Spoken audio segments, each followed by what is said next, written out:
Do you ever feel like you're just floating through life, but not actually getting closer to the person that you want to be?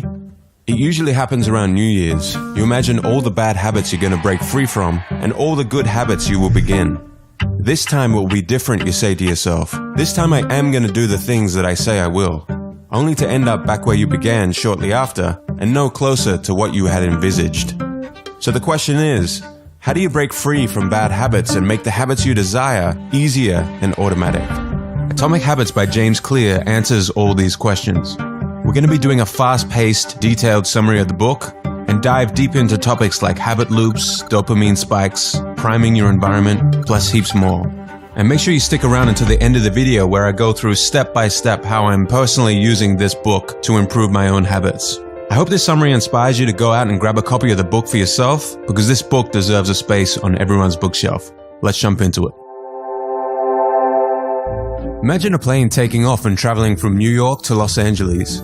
Just before takeoff, you adjust the plane just slightly by 3 degrees or around 80 inches.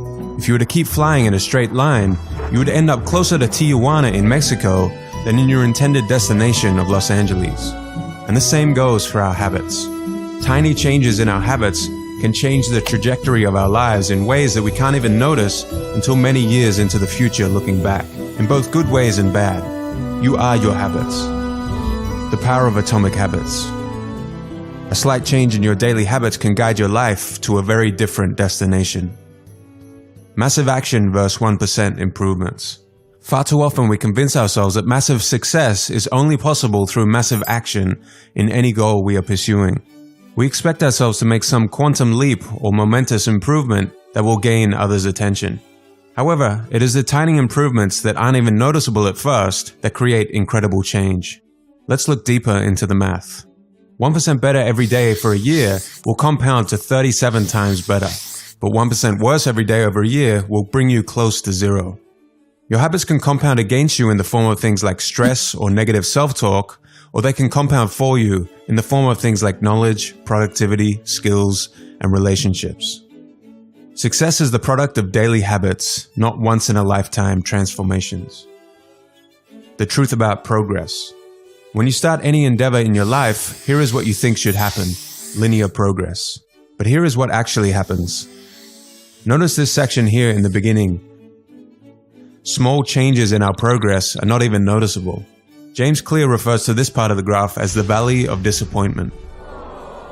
You've done so much, you've put in so much effort, and you can barely see any results. This is where most people fail and slip back into their old routines. The most powerful outcomes of any compounding process are delayed, so patience is required. Goals versus systems. Forget about goals, focus on systems instead. A goal is the result you want to accomplish. Systems deal with processes that lead to the results. The conventional wisdom suggests that the best way to achieve anything we want in life, be it getting into better shape, building a successful business, or spending more time with family, is to set specific, realistic goals. But if you completely ignored your goals and focused only on your systems, would you still succeed? The author of this book argues that you would. Here are some problems with only having goals. Successful and unsuccessful people share the same goals, so therefore the goal cannot be what differentiates winners from losers. Achieving a goal only changes your life for that moment in time.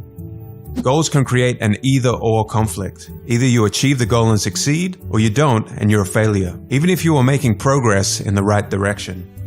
When you achieve a goal, what do you do after? If your goal was running the local marathon, chances are after completing it, your motivation will quickly fade and you will just slip back into your old routines.